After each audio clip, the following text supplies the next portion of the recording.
etong mga to, hindi niya tinukoy kung sino, hindi pa rin niya pinapangalanan, para maiwas yung kanilang pangalan, something like that, di ba? Alam mo, hindi nyo ba napansin lahat ng media, mula sa kotse, sa sa customs, sa BIR, lahat ang focus sa Diskaya, lahat ang focus sa contractor. Di ba? Hindi nyo napansin yun? Parang bagang merong kumukumpas na PR. Oh, idiin nyo na idiin ng mga kontraktor. I-post nyo ng i-post ang Nepo babies, mga kontraktor na ano. Pero hindi nila ipinapakita, sandali, paano ba nakakuha ng pera yung mga yan?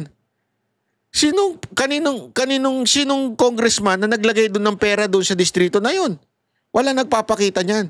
Until na nagsalita na ngayon ng mga Diskaya. So, doong panahon ni Duterte, basically, wala.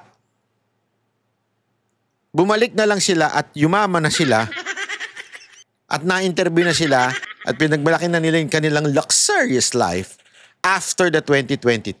Kasi yan ang mukhang U-turn nitong pagdinig na to eh. Ni-U-turn na nila eh. Babaguhin na nila yung kanilang kwento, sisisihin na nila DPWH contractor, tapos pagsisi doon, U-turn yan. Kasalanan ng Duterte.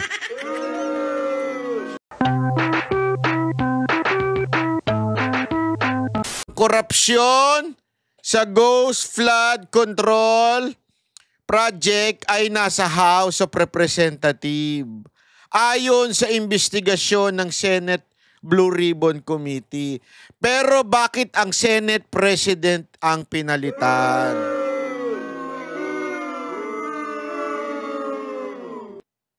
Alam mo, malupit ito.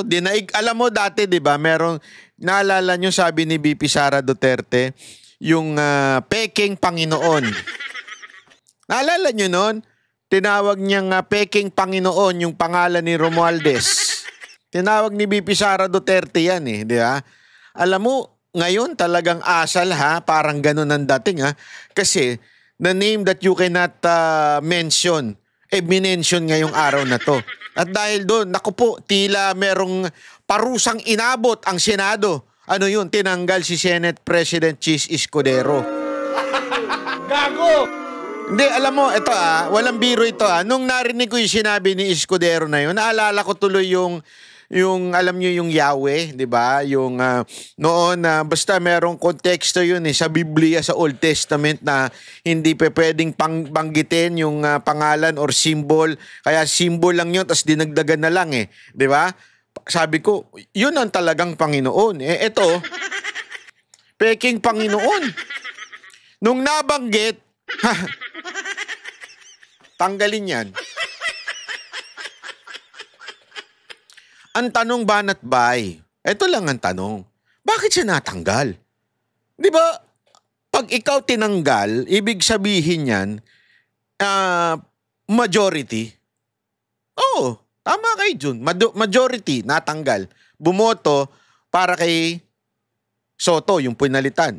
O sino-sino ba'y nandun? Si Villar nandun. Yung iba kasi, expected mo na.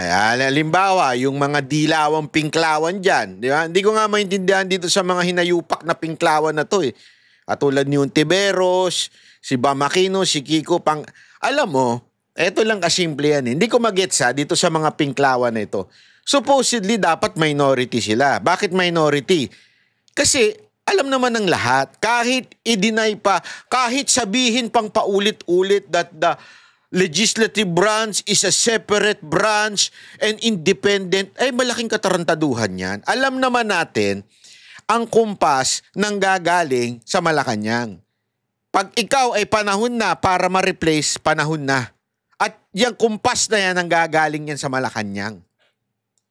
So, ibig lamang pong sabihin, ladies and gentlemen, si Soto, kinumpasan niya ng Malacanang. O, palitan na yan si Escudero. Ha?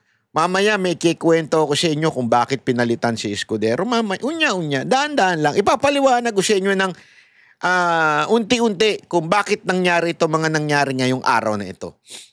So, ganun nga nangyari, di ba? Magtataka ka ngayon, bakit ang mga katulad ng mga Pinklawan na supposedly galit na galit dapat sa mga Marcos yan. Supposedly galit na galit sa mga dilawan yan. Di ba? Bakit sila galit na galit?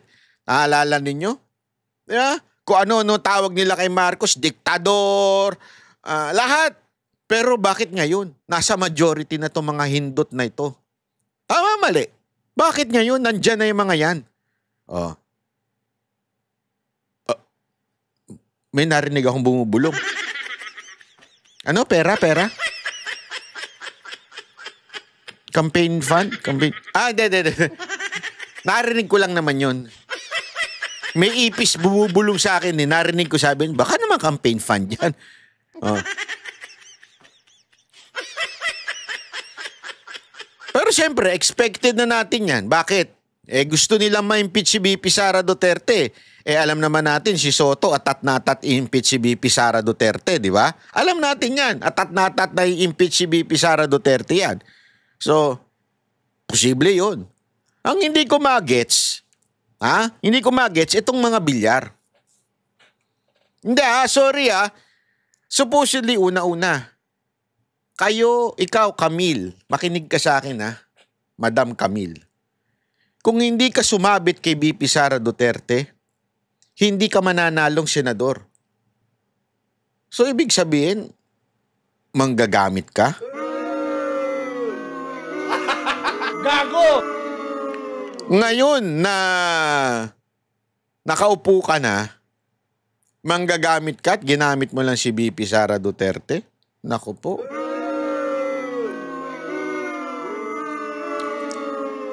Mark Villar!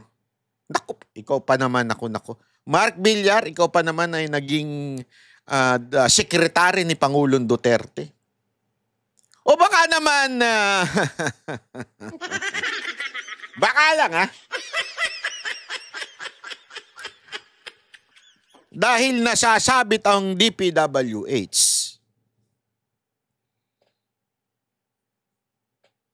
Ayoko na magsalita. Ayoko na. Baka naman may pinoprotektahan ka.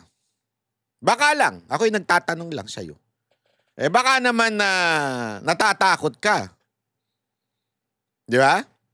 O baka naman, dahil ang bilyar, may negosyo. Maraming negosyo. At nababatikos yung patubigan nyo. Di ba? Alam naman natin yung patubigan ninyong palpak. Hindi kaya yan ang dahilan kung bakit you have to follow the president? Gago! Maraming na-frustrate sa mga bilyar. Sa totoo lang, among all the others na ibinoto si Soto, sa bilyar talaga na-frustrate. Kasi yung iba expected mo naman na yan. Mga Tulpo, si Rapi, si Erwin. Expected mo na yan, di ba? Siyempre, nandun sa side niya yan Tandaan ninyo, hindi mo na kailangan yan na, alam mo yun, pagdudahan pa. Kasi nandun na yan Lahat yan. Lito Lapid, nandyan. Siyempre, lahat yan nasa ilalim ng Senate line-up ni Marcos. Normal na kung ano yung kumpas ng presidente, dun sila. Siyempre naman, okay? Ang nakakapagtaka talaga dito sa bilyar, ito talaga alam natin, Duterte tapat ito. Pero bakit naging ganyan? Naku po. I don't think pera ang kapalit. Bakit? Sobrang yaman yan Sobrang yaman ng bilyar. Yan nga, pagka tiningnan mo nga yung pinakamayaman, alam ko number 1 yung tatay nila So, hindi pera, I don't think. Baka may pinoproteksyonan. Yun ang posible. Naku. Gago! Hindi ko alam pero mga bilyar, umayos kayo. Tinitingnan kayo ng taong bayan ngayon. So, ito nga yung summary ng pangyayari ngayong araw na ito. Di ba? Nabulgar ang korupsyon at yan po ay nanggagaling mismo sa pinuno di umano ng Kamara na si Romualdez at si Zaldico. Bakit ba si Zaldico? Kasi siya yung chairman ng appropriation. Alam natin ng appropriation, sila yung in charge doon sa budgeting. So, binuking ho nitong Diskaya. Etong dalawang to at kasama yung mga congressman. Pero ang nangyari, pinalitan si Senate President Chis Escudero. At ito pa matindi, ladies and gentlemen. Ngayon lang din, lumabas din. Pinalitan din ang, ayan. Oh. Pinalitan din si Marcoleta as Chair of Senate Blue Ribbon Committee Head. Naku po.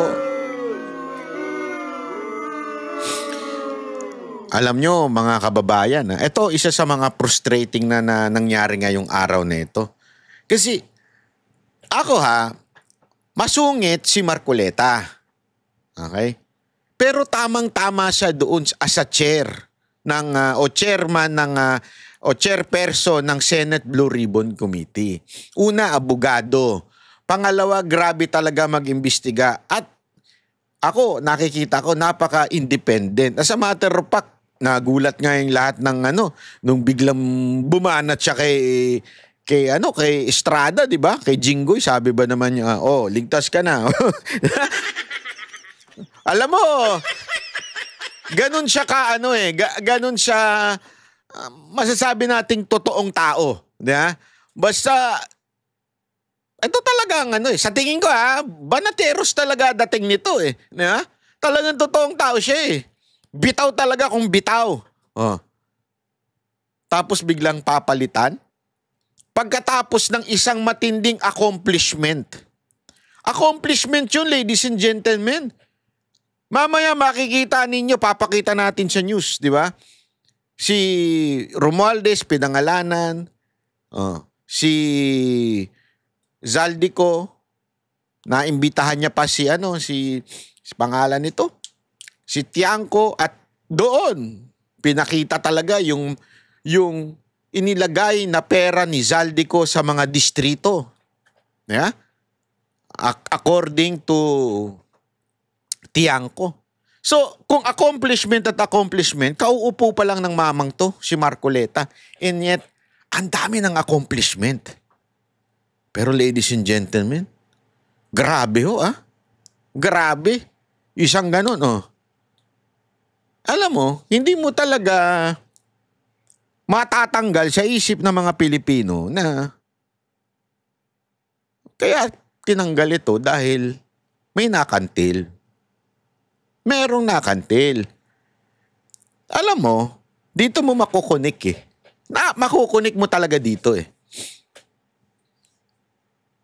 Malacanang ang kumukumpas sa Speaker of the House, kung sino yung magiging Speaker of the House. Malacanang din ang kumukumpas kung ang sino ang magiging Senate President. Alam yan ng lahat ng senator, lahat ng congressman, alam yan. Ang dinadali ng Blue Ribbon Committee ay si Romualdez at si Zaldico. Pero bakit pinalitan ni BBM etong si Marcoleta? Ang tanong tuloy ng taong bayan. Meron kayang kinaugnayan ang presidente ng Pilipinas sa korupsyon, di umano, allegedly, accused by the Diskaya kila Speaker at kay Zaldico? Yan ang tanong ngayon. Kayong sumagot, mga kababayan, kasi kung wala at kung gusto ninyong malaman talaga ang katotohanan, gusto ninyong malaman ang katotohanan tama, mali. O edi sana tuloy-tuloy si Marcoleta. Ay, sandali, Banat Bay. Putang ina mo, Banat Bay. Mali naman yung opinion mo Wait a minute, chotomate ha. Sasabihin nila, kasi na-involve si Escudero doon sa campaign na merong nag-donate na contractor. Okay. Given. Sabihin na natin. Let's assume it is true, although it is not. Yung naikwento ko na sa inyo kung anong tamang usapin tungkol dito. Pero assuming tama yung isiniisip ninyo. Halimbawa lang. Oh. Pero bakit tatanggalin mo si Marcoleta? Na wala namang kinalaman doon sa tinatawag ninyong quote-unquote iskandalo ng Senate President. So if you are the President of this country and you are seeing, eto lumalabas na yung mga katotohanan, eto na yung mga dapat nating marinig. Nakikita mo na tumatakbo ng maganda. Di ba? Kung ako yung presidente, sasabihin ko, sasabihin ko kay Soto, sige, Soto, since nababahiran ang leadership ng Senate, you replace Escudero. But, hayaan mo si Marcoletang tumuloy-tuloy para ma-discover pa natin talaga kung sino ang totoong mastermind nitong iskandalo ng flood control o ghost projects na ito. Tama, mali? Kung interesado ka talaga malaman kung sino yung mastermind. Pero, kung takot ka na malaman kung sino talaga ang mastermind, kung ako yung presidente at takot akong malaman kung sino yung mastermind, ay unang-unang tatanggalin ko si Marcoleta. Bakit? Kita nyo nangyayari. Nabubuking yung pinsang ko. Tama, mali? Allegedly lang assuming na totoo. Papakita ko sa inyo Kasi yan po ang ginagamit ngayon ng kampo ng mga Marcos. Kesyo, kaya daw pinalitan ay dahil sa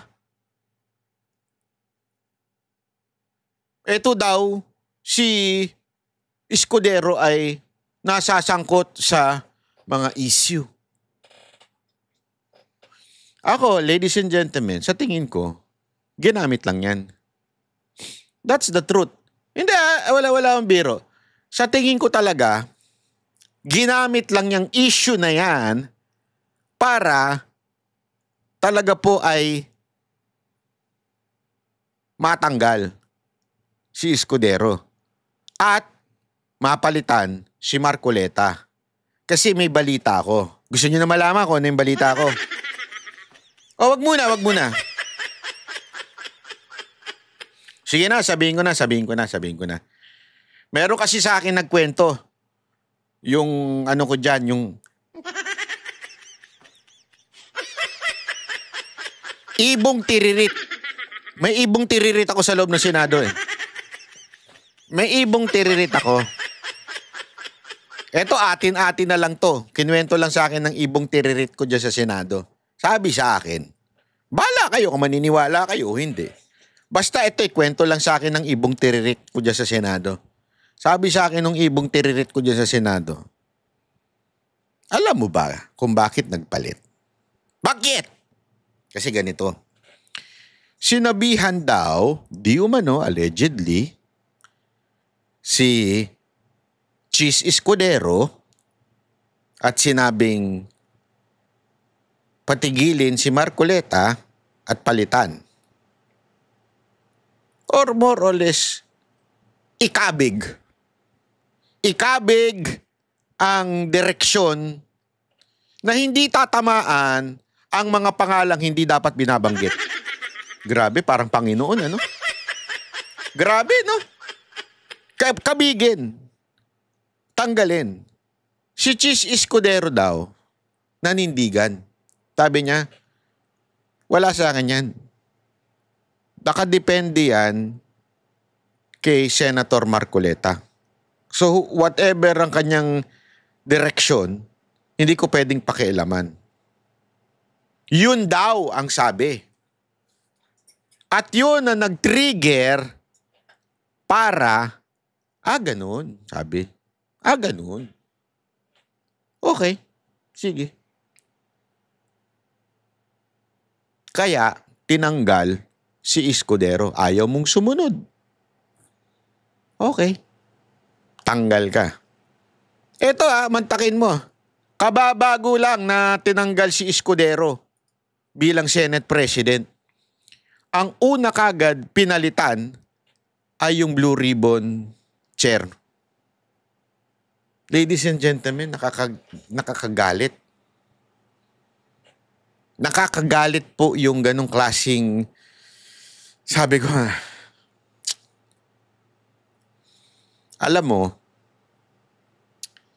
kaya ako, sorry medyo busy talaga ako. Kaya medyo may inis ako ng konti dito kay Magalong.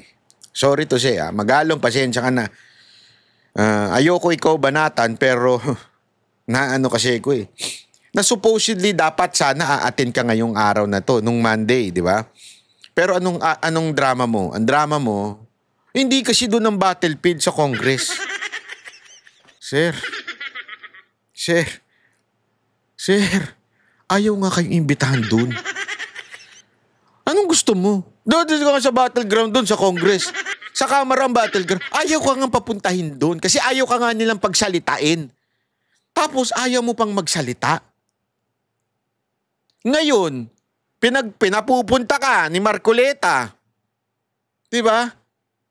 Sa Senado. Wala na. Hindi na si Marcoleta ngayon. Ako, may hinala ko May hinala ko.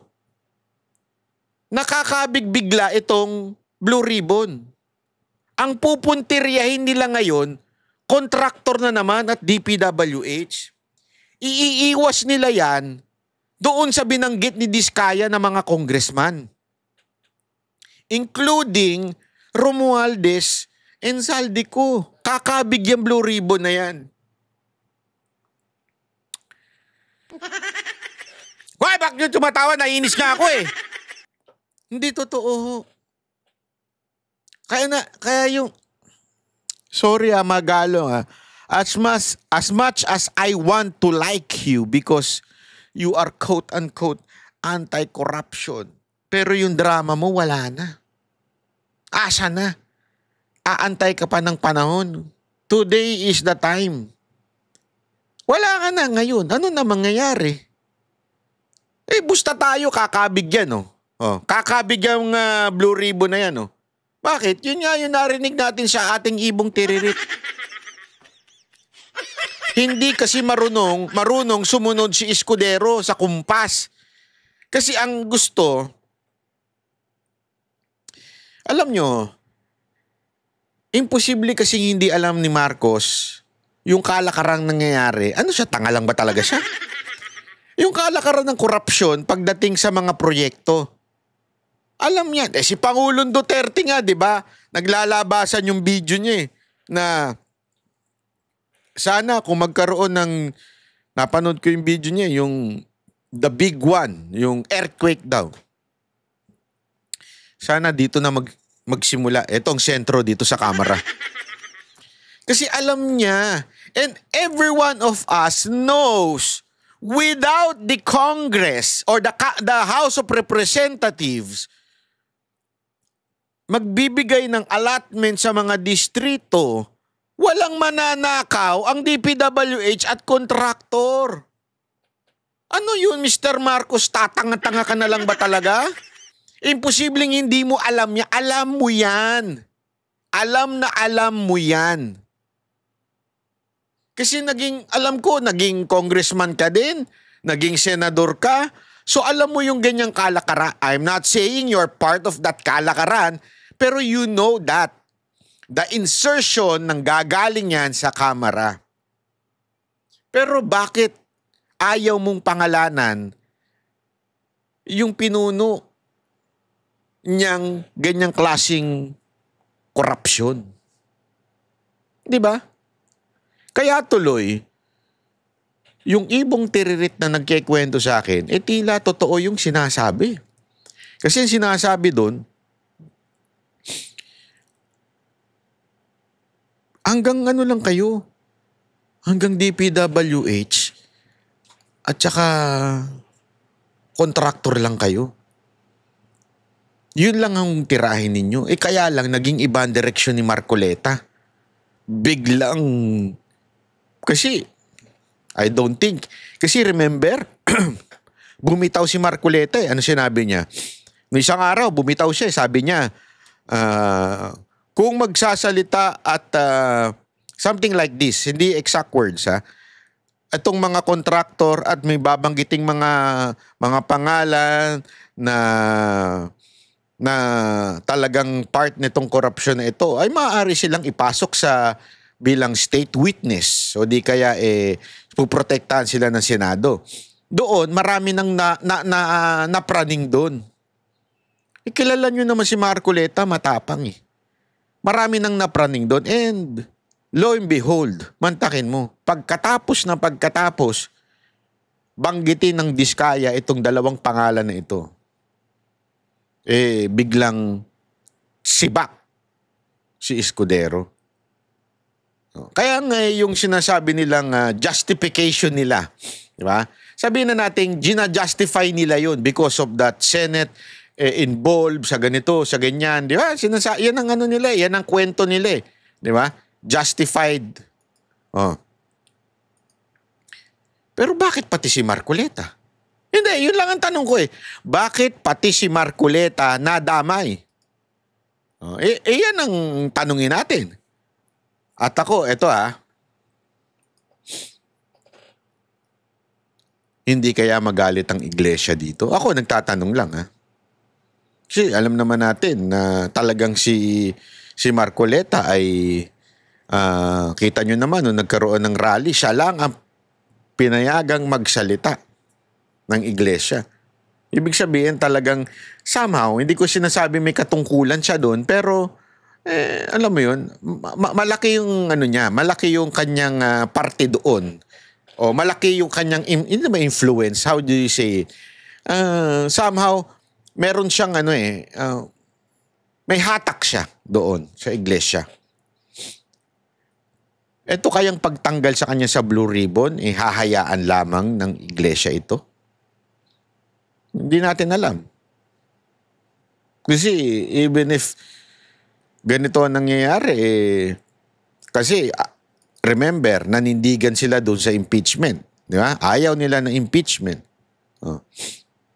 Tapos itong isa sa kanilang in-endorse na si Camille, tila bumaluktot. And because of that, natanggal si Marcoleta sa posisyon na Blue Ribbon. Papayag kaya ang INC? Hindi. Nakapagsalita na ng bombo kaninang umaga si Congressman Toby Sangco at nabanggit lahat ng nais niyang sabihing hindi nasabi sa kabilang kamera. Nasabi na rin po, Ginoong Pangulo, ang the name that cannot be mentioned, ang pangalan ni Speaker. The name that cannot be mentioned.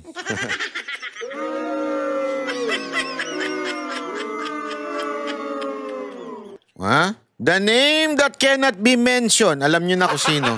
Gago! Huwag niyong babanggitin, yari kayo. Speaker Martin Romualdez at Congressman Zaldico. Ayan, Martin Romualdez. Ako, naniniwala ako dyan The name that you cannot mention. Gusto niyo na malaman? I will not go into details ng aking demanda. Pero, ganito. Gusto niyo talaga malaman? Kung maaalala ninyo, nagsalita ng privilege speech si Villanueva noon about doon sa laptop, ganyan-ganyan. Nabanggit doon si Zaldico. So, kinomentan ko, nireactionan ko, and because of that, nadali tayo. Diba? Didimanda tayo.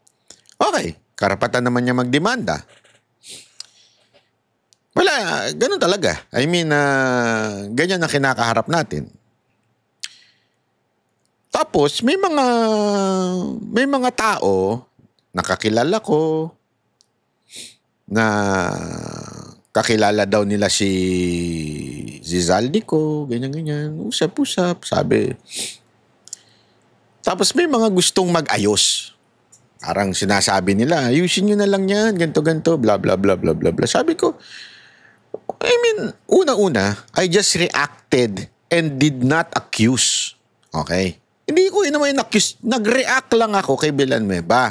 Hindi ko nga maintindihan bakit ako ang dinimanda, hindi si Villanueva. O sige, okay lang. Pero meron din akong nagsabi sa akin na, sabi lang sa akin ha, sabi lang sa akin, hindi ako sure kung totoo. Pinuwento, pasensya ka na, utos daw ng boss. Yun ang sabi. O sabi ko, ganun ba? Etong mga to, may kakayanan na ayusin ang mga dapat ayusin. May kakayanan to yung mga to. Pero hindi na nagawa yung kanilang kakayanan ay dahil daw ito'y utos ng boss. Yun ang sabi nila. Kaya nga nung merong pinakita sa akin nakita ko yung post ni Joey, yung tungkol dun kay Luka-Luka. Tapos, inatras daw yung kaso. According kay Joey, parang inatras yung kaso. Sabi ko, ang lakas ha. Ako nga, ang namagitan ay napakataas ang posisyon. Walang biro. Napakataas ng posisyon nitong tao na ito na sana'y mamamagitan.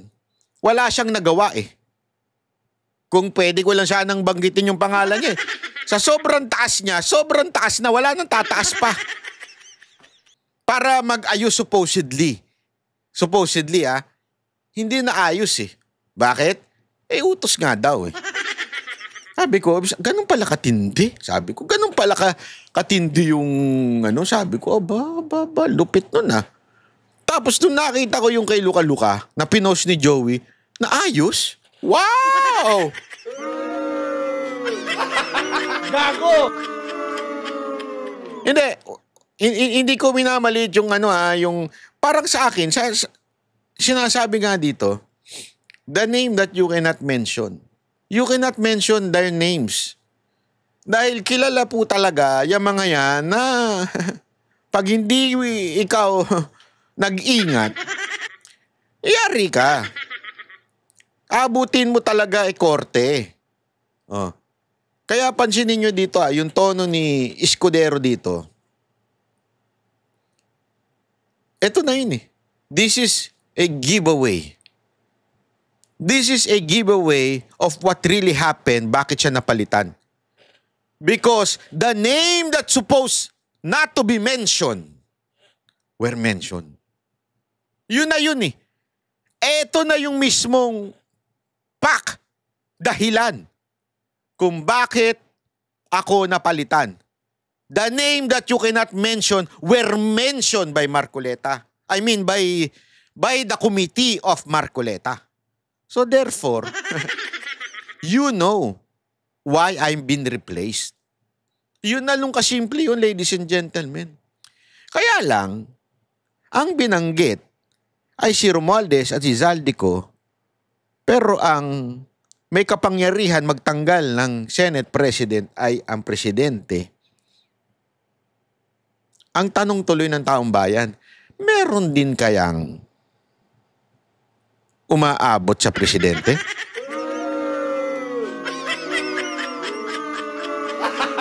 Gago! Hindi, kasi isipin mo ang binanggit doon sa committee ni Marcoleta o sa Blue Ribbon, si Speaker Romualdez at saka si Zaldico. Bakit ang nag-react Malacanang? Again with the premise na wag na tayo maglokohan. Hindi mapapalitan ng Senate President kung hindi ikukumpas ng Malacanang. Tandaan niyo yan. Pa talaga yung Duterte Black ang maging minority. Sa akin panindigan nyo na, mga sir, mga ma'am. Eto, may papakita lang ako sa inyo Tingnan ninyo ang tono ng Malacanang. Okay? Para malaman ninyo, sandali, bakit ganito ang tono ninyo? Kayo nga yung mahilig mag-akusa ng walang ebidensya. Again, etong ginawa nila Diskaya ay personal na naranasan. At may itawag dito, witness ka mismo doon sa quote-unquote crime. That mere witnessing is an evidence. Anong sinasabi niyong walang ebidensya? Ayaw lang naman ng Pangulo kung mag-name drop ng walang ebidensya, pero kung malaki po talaga at mapapatunayan na mga tetestigo kaugnay dito sa mga di umanong kaugnayan ng ibang mga politiko, yan naman po ay tatanggapin ng Pangulo para isama sa ebidensya kung ano man at sino man ang dapat masampahan ng kaso. Ayan, para sa kaalaman mo ha, Attorney Claire, Yusek Claire Castro, if you are really a lawyer, you should know that evidence in Philippine court consists of 1. Object evidence, tangible things presented in court that can be inspected by the judge. Tangible. Okay? Hindi tangable. Tangible. Documentary evidence. Yung mga resibo, writings, recordings, contract, yan mga yan. Number 3, testimonial evidence. Meaning, ikaw mismo naka-witness. Yun, pumapasok si Diskaya. Sila mismo. Kami mismo yung nagbigay ng pera. Di ba? Oh. And other things such as electronic evidence o yung mga digital files. Pero napaka-ano na ho niyan. Kaya hindi ko magets bakit ang tono ng nito ni Claire Castro ay evidence. Para tuloy talagang tila iniiwas ninyo sa inyo. Tama kaya yung aking ibong tiririt?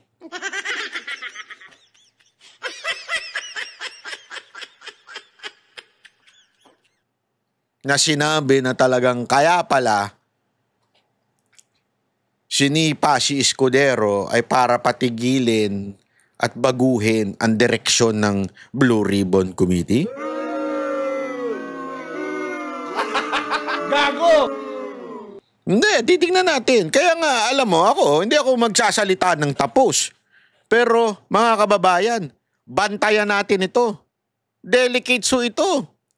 Bantayan talaga natin kasi, naku po, pambihirang buhay oo. Obvious na obvious eh. Di ba? Alam mo, ito yung sinasabi natin kasi tinatanong ng iba, bakit nagsalita na ito mga Diskaya na ito? Kasi sabi nila na freeze na daw yung mga accounts and everything. Tapos parang pinabayaan, iniwan sila sa ere. Di ba yung kinikwento ko sa inyo isang araw? Masabi ko nga sa inyo, parang ang dating, nagkabukingan na, ito na yung Ghost Project, di ba? Yung flood control project, nagkabukingan na, kailangan na tayong magturok sino. Oh. Kung ikaw yung mastermind, sino ilalaglag mo? Yung nasa baba. Tama, mali. Ilalaglag mo na yung nasa baba. Kaya nga, di ba, ganyan din yung nangyari sa EJK noon. Bakit ang daming patayan? Bakit may mga nangaabusong pulis? Kasi yung mga pulis na sangkot doon sa droga, pinapatay nila yung mga dealer nila, pusher nila, yung asset nila, pinapatay nila para hindi na makapagsalita. Kaya tuloy nagkakaroon ng maraming patayan. Di ba? Sa droga, ganun. Eto, parang ganun na nangyayari. Nilaglag na sila, kinakawawa na sila. So, it's about time. Sandali, bakit kami lang? Hindi, I mean, so, hanapin mo, kasi in everything, in every crime, in every circumstances, hanapin mo yung motibo. Bakit kaya siya nagsasalita ng ganito? Diba? Ano ang ibig niya sabihin? Ito kasi ang dahilan na yun eh. Nalalaglag na sila, abay mandamay na kami. Kung sino talaga yung may kasalanan, bakit kami lang? Again hindi ko sinasabing huwag parusahan ng Diskaya, hindi ko sinasabing wala silang kasalanan, hindi yun. Ang sinasabi lang natin, meron pang mas may higit na may kasalanan sa kanila. Pero kung dapat parusahan itong mga ito, di parusahan. Etong mga to, hindi niya tinukoy kung sino, hindi pa rin niya pinapangalanan para maiwas yung kanilang pangalan, something like that, di ba? Alam mo, hindi nyo ba napansin lahat ng media mula sa kotse, sa sa customs, sa BIR, lahat ang focus sa Diskaya, lahat ang focus sa contractor. Di ba? Hindi nyo napansin yun? Parang bagang merong kumukumpas na PR. Idiin nyo na idiin ng mga kontraktor. I-post nyo ng i-post ang Nepo babies, mga kontraktor na Pero hindi nila ipinapakita, sandali, paano ba nakakuha ng pera yung mga yan? Sinong congressman na naglagay doon ng pera doon sa distrito na yun? Wala nagpapakita niyan. Until na nagsalita na ngayon ng mga Diskaya. Kaya tuloy, tanggal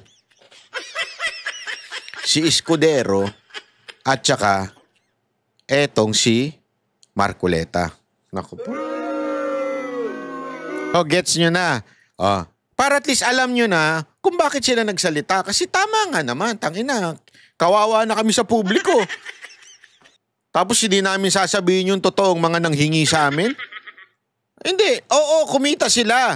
Kumita sila. Inamin naman nila na kumita sila. Although, sabi nga ni Vico Soto, mababa daw yung pag-amin nila. Alam mo naman si Vico Soto, mainit ang ulo dito sa mga Diskaya na to. Alam nyo ako, sabi ko naman sa inyo, gusto ko yung style na pagiging honest ni Vico Soto. And I think he will do a good job in the future. Not this 2028, pambira ka. Soto, wag kang maniwala sa paligid mo na pinupus ka maging presidente. Pambira ka. Tumakbo ka muna ng mahabang panahon dyan. Hindi, ito totoo lang Tapos, ang akin lang, hindi naman nila sinasabing wala silang kinuha. Wala silang parte. Pero ang point doon, sandali, bakit tila kami lang? Ay sama-sama na tayo lulubog. Yan ang ng Diskaya. Kaya lang, good luck sa atin ngayon. Good luck sa atin ngayon kung lalabas pa yung mga dapat lumabas. Di ba? Yun ang dyan yun ang problema ngayon. Kung makakalabas pa ngayon yan. Panoorin natin to. Ito yung buong report. Magandang gabi po, Luzon, Visayas at Mindanao. Hindi maganda. Dapat dyan, mainit na ulong gabi sa inyong lahat. Sorry medyo ako, nahahalata ako. Ewan ko kayo. Yung pagtatanong ni Erwin parang magaling si Erwin. Talagang diin na diin ng kasalanan ng mga kontraktor.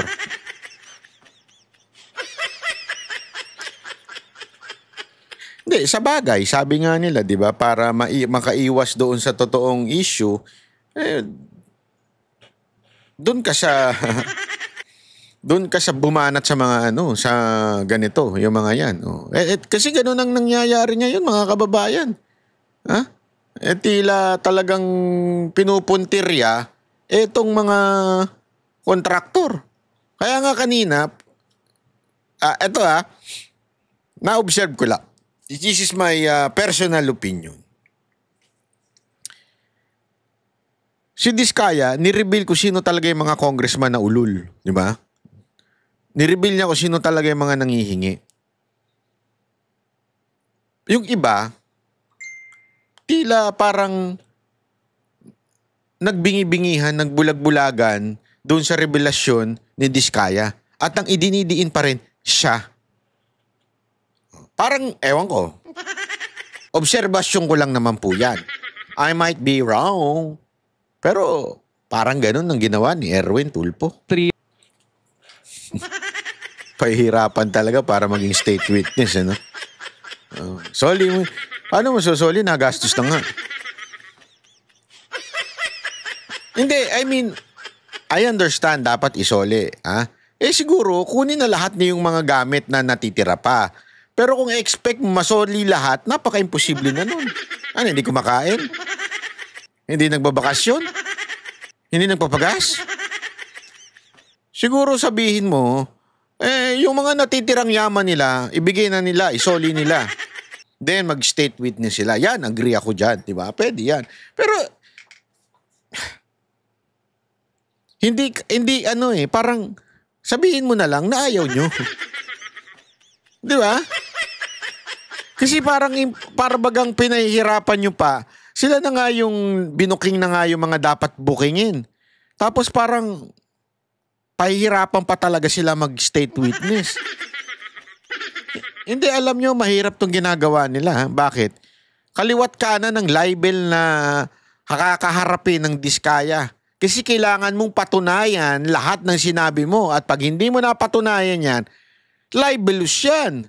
Di ba? Antindi na nun, mga kababayan. Pambihirang buhay, oo. I mean, that is already hard. Plus, the safety, mahirap na lalo yun. Diba?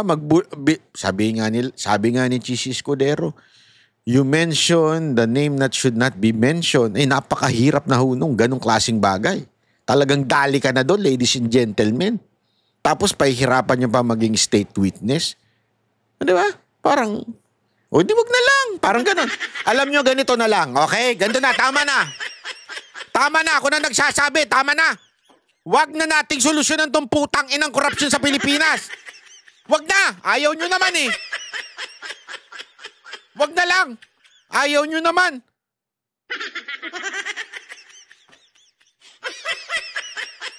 Nakakainit kayo ng ulo. May nagsasalita na nga tungkol sa korupsyon.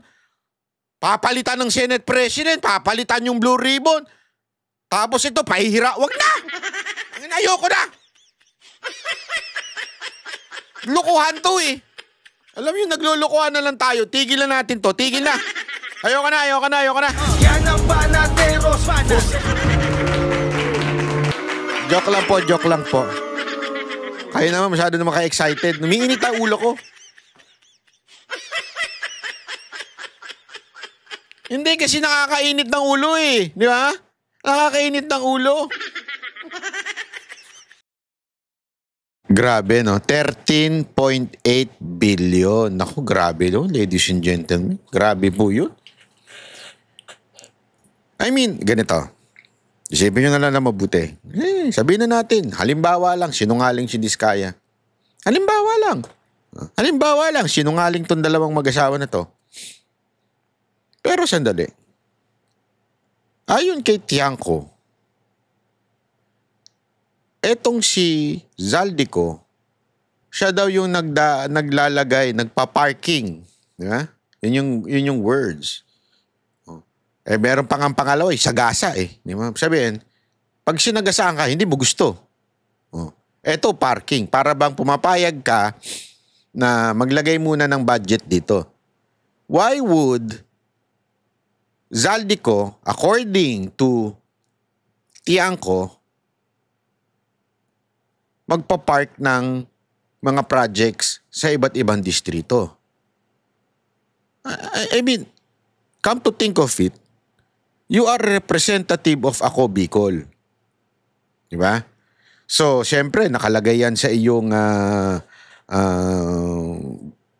description bilang Ako Bicol Party List Representative. Ang concern mo, Bicol. Kaya nga Ako Bicol, alam naman sa Ilocos. Siyempre, Ako Bicol ang ano mo. Pero bakit ka maglalagay o magpapark? Di umano, yan yung akusasyon ni Tiangco. Maglalagay ka sa ganitong distrito, sa ganitong distrito, na umaabot ng 13 billion. Why would you do that? Di ba? Why would you do that? A simple question. Kung you have no reason. So, what am I saying? Is there a possibility na totoo yung sinasabi ni Diskaya? Na kaya may perang inilalagay o merong project na inilalagay sa particular na distrito? Kasi itong mga distrito na ito ay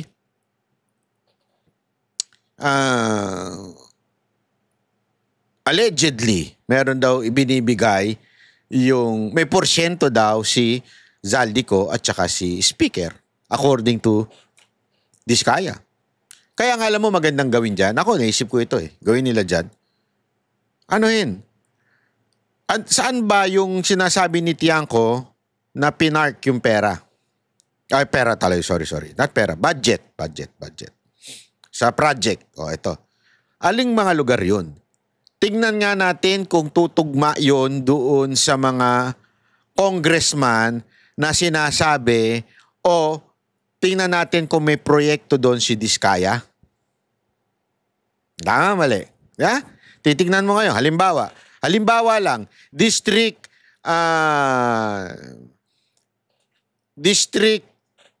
2, halimbawa. Tingnan mo ngayon, doon sa District 2 na yon, kung merong bang budget, ay merong bang partisipasyon ang mga Diskaya. Pangalawang tingnan mo, kung yung nabanggit ba na congressman ni Diskaya ay naandun sa District 2 na yon na pinaglagyan di umano ni Zaldico. Doon malalaman natin, may tutugma natin, uy, tama nga, pareho yung sinasabi ni Tiangco at ni Diskaya. Diba? Dapat yun ang investigasyon na gawin sa Blue Ribbon. Kaya lang, wala na, finish na. Kaya nga sabi ko sa inyo, pustahan tayo Pagmasdan ninyo, ewan ko na lang kung hindi pa kayo nagagalit, pero ako galit na ako. Pagmasdan ninyo kung ano mangyayari sa Blue Ribbon. Sigurado, may iba na tono ng Blue Ribbon. Ang pupuntiryahin na dyan, DPWH at saka yung contractor. Mark my word. Yan ang pupuntiryahin ngayon. Iba na. Yan ang isipin nyo ng mabuti kung bakit nagkakaganito tayo. Kung eto na nga wala, biglang kabigbawi tayo. Sandali, banat bay. Bakit? O mga Duterte, di ba? Sabi nga 2016 nagsimula ang trabaho ng Diskaya. Yan ang lagi nilang ina-argue. Tinan mo na. Kasi ako feeling ko sa tono ng sinasabi ni Soto, merong binabanggit si Soto na panahon ni Duterte ito nagsimula ganyan. So pupunta na tayo dito kay Duterte. Aside from kakabig ito, mag-U-turn pa ito. Mambira. Gago! Pagmasdan ninyo, kakabig itong Blue Ribbon tapos biglang U-turn yan. Ano U-turn? Si Duterte may kasalanan. Titirahin na nila ng Diskaya, pababagsakin nila ng tapos ituturo nila. Kailan ba kayo nagsimula? 2016. Di ba? Pero wag niyong kakalimutan. Eto. Ang mga Diskaya, itong construction ni Diskaya ay binlacklist nung panahon ni Duterte. 2020, binlacklist ito. Nakabalik na lang po ito nung panahon na ni Marcos. Okay? So ganito yan, para malinaw. Before, I think it was March, kung hindi ako nagkakamali, hindi ko lang nakuha yung eksakto. Nagsimula, March 2016, hindi pa presidente si Duterte. Nagsimulang ma-approvean o ma-accredit ang mga Diskaya itong kanilang construction.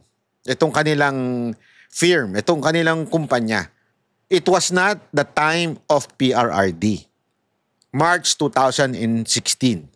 As far as I remember. Correct me if I'm wrong. Pero yan ang naalala ko nung aking ni-research din yan. Tapos, napag-alaman na may problema sa mga etong kumpanya na to. Kaya, noong 2020, binlacklist na sila. So, nung panahon ni Duterte, basically, wala.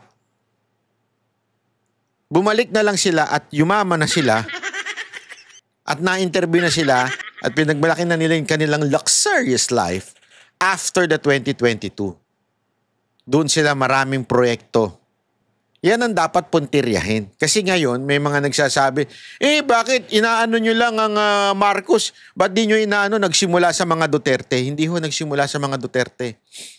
Binlacklist nga sila Para lang ho sa kaalaman ho ninyo. Kasi yan Yan ang mukhang U-turn nitong pagdinig na to eh. Ni-U-turn na nila eh.